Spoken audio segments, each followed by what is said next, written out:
What comes to mind when you hear Wild West? Dusty towns, heroic cowboys with blazing six-shooters, outlaws running wild? Movies and TV have painted this picture of a lawless frontier where gunfights were constant. But what if much of that is more Hollywood fantasy than historical fact? Get ready for a reality check, because the true story of the American West is far more complex and surprisingly different. Today, we're peeling back the myth to uncover a history even more fascinating than fiction. If you enjoy the real stories of the Old West, click that like button, subscribe, and hit the notification bell so you don't miss our upcoming videos. You won't want to miss what's next. Part 1. A fleeting frontier? So when and where did this Wild West really happen? Popular images often compress history, but the classic Wild West, the era of big cattle drives, famous outlaws, and legendary shootouts, was surprisingly brief. Historians place this iconic period mainly from 1865 to about 1890, just 25 to 30 years. That's when the U.S. Census Bureau declared the American frontier closed. This short Wild West era was just one chapter in the much longer American frontier story, nearly 3 centuries of westward movement, and the West itself was a moving target. The West of the 1700s, like the Appalachians, differed greatly from the 1870s West, which mainly covered lands beyond the Mississippi River, the Great Plains, Texas, the Rockies, and the Southwest.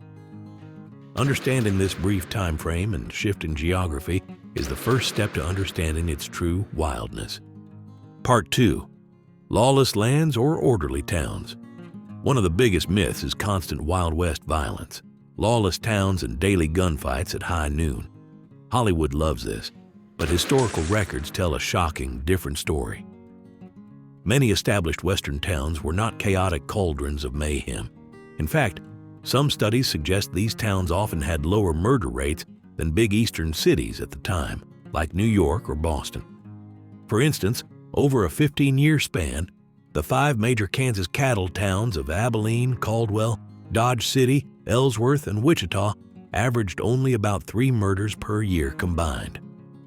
Some historians even argue that overall, the Old West was much more peaceful than American cities are today. This doesn't mean there was no danger. Some places, especially new boom towns that sprang up around mining or railroads, could be very rough. In a town like Dodge City during its peak years, from 1876 to 1885, the risk of being murdered was statistically high, with one estimate putting Dodge City's homicide rate at a minimum of 165 per 100,000 adults per year. So, while you weren't dodging bullets daily in every town, certain places at certain times were indeed exceptionally dangerous. Most Western towns actually moved pretty quickly to set up police forces with elected sheriffs, town marshals, and U.S. Marshals. But here's perhaps the most shocking truth about how wild these towns really were. Gun control. That's right. Many frontier towns, including famous ones like Tombstone, Arizona, and Dodge City, Kansas, had strict gun control ordinances. Upon entering these towns, visitors were often required to check their firearms. Dodge City's first municipal law, passed in 1878, prohibited carrying guns within town limits. Town leaders wanted safety and order to make their communities attractive for settlement and business.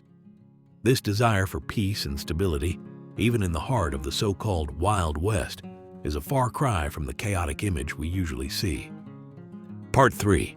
The cowboy. Heroic gunslinger or hardworking laborer? Next, let's look at the most famous figure of the Wild West, the American cowboy. The legend paints him as a rugged individualist, a crack shot with a 6-shooter always ready, living a life of thrill and adventure. But was the average cowboy really a daring gunslinger constantly facing down outlaws? The historical picture is quite different. For the real cowboy, life was less about high-noon duels and more about incredibly hard work. They were primarily ranch hands and drovers responsible for tending large herds of cattle. This job meant long, grueling hours in the saddle, often in harsh weather, facing dust, mud, and monotony, all for relatively low pay, around $25 to $40 a month. Their clothing was chosen for practicality and protection from the elements, not for show. And what about the 6-shooters? While some cowboys owned firearms, they weren't constantly armed for shootouts. Guns were often carried for specific reasons like hunting game for food, protecting the herd from predators like wolves or coyotes, or for self-defense in genuinely dangerous, isolated areas, not for daily gunfights in town. The image of the cowboy as an ever-ready gunfighter living a life of constant excitement is largely an exaggeration compared to the demanding reality of their work as laborers in a tough industry. Part 4. Life on the Frontier, Taming a Wild Land. What about the everyday people, the pioneers and settlers who moved west seeking a new life? Their experience is often romanticized as bravely taming a wilderness. While there was bravery, the daily reality was a constant battle against a wild and unforgiving environment. Settlers were drawn by the promise of land and opportunity, but life on the frontier was defined by relentless hard work for every family member. They had to build their own shelter, often crude log cabins or soddies made from prairie turf on the treeless plains. Clearing land for crops was backbreaking, and daily chores were unending. The challenges were immense. The climate could be extreme, with droughts, blizzards, hailstorms, and terrifying prairie fires. Swarms of insects like grasshoppers could wipe out an entire crop. Isolation was a profound hardship, with neighbors often miles away. Access to basic resources was limited, and the threat of debt and losing their farm was ever present. Despite this wildness, these settlers also worked to build communities, relying on each other for survival through things like barn raisings and establishing the first schools and churches that became the heart of these new settlements. Their lives were a testament to human resilience in the face of a truly challenging and often wild frontier. Part 5. Where the real wildness lurked. So if the Hollywood image of constant duels and brawls is overblown, what was the true wildness of the West? While isolated boomtowns certainly saw their share of violence, a much larger and arguably more brutal wildness came from widespread conflicts and systemic violence. The westward expansion itself was often characterized by intense and violent clashes. The struggle for land led to numerous military campaigns and forced displacements of Native American tribes, a process that involved broken treaties and devastating losses. These weren't isolated incidents, but part of a larger, often brutal, reality of the frontier. Events like the Sand Creek Massacre and the Wounded Knee Massacre are stark examples of the scale and severity of this conflict. Beyond these major conflicts, the push to settle new territories also saw other forms of widespread violence and lawlessness. Mob actions occurred, and in some areas, ethnic and racial tensions led to brutal treatment of groups like Chinese immigrants, who were vital in building railroads and mining, and Mexican Americans in newly acquired territories.